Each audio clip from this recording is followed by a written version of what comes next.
Hello అండి. షాపింగ్కి వెళ్ళొచ్చేసామండి. షాపింగ్కి వెళ్ళాలి కానీ ఏం వర్షం అండి బాబు. ఏం వర్షం అసలు. చాలా గజిబిజి గందరగోళం అయిపోయింది. బట్ అయినా వెళ్ళాం కాబట్టి తీసుకొని రావాలి కాబట్టి తీసుకొని వచ్చాము. మా షాపింగ్ అయితే అయిపోయింది. ఇక మా సెలబ్రేషన్ అయితే స్టార్ట్ అయిపోతుంది అనమాట. సో మా నైట్ డిన్నర్లోకి అయితే పన్నీర్ కర్రీ చేద్దామని చెప్పేసి కలిపి పెట్టేశాను అనమాట. పెరుగు, ఉప్పు, పసుపు, కారం అన్నీ వేసి కలిపి పెట్టాను. అలాగే చపాతీ చేద్దామని చెప్పేసి గోధుమపిండి ప్యాకెట్లు కూడా తీసి బయట పెట్టాను. అవి కలిపేసేసేయాలి. ఇది కర్రీ వండేసేసేయాలి.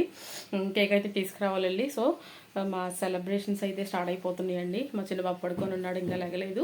వాళ్ళు లేచినాక వాడు రెడీ అవ్వాలన్నమాట. సో ఈ లోపల అయితే నేను చపాతీ చేసేసి కర్రీ వండేసేద్దామని చెప్పేసి వండుతున్నాను అనమాట. సో స్టార్ట్ అయిపోయినాయి మా చిన్న బాబు సెలబ్రేషన్స్, బర్త్డే సెలబ్రేషన్ స్టార్ట్ అయిపోయినాయండి. సో మీరందరూ కూడా చూడండి, ఎంజాయ్ చేయండి, లైక్ చేయండి, షేర్ చేయండి, కమెంట్ చేయండి, తప్పకుండా సబ్స్క్రైబ్ చేసుకోండి. ఇంకా ముందు ఇంకా వస్తూ ఉంటే చూడండి. Bye bye.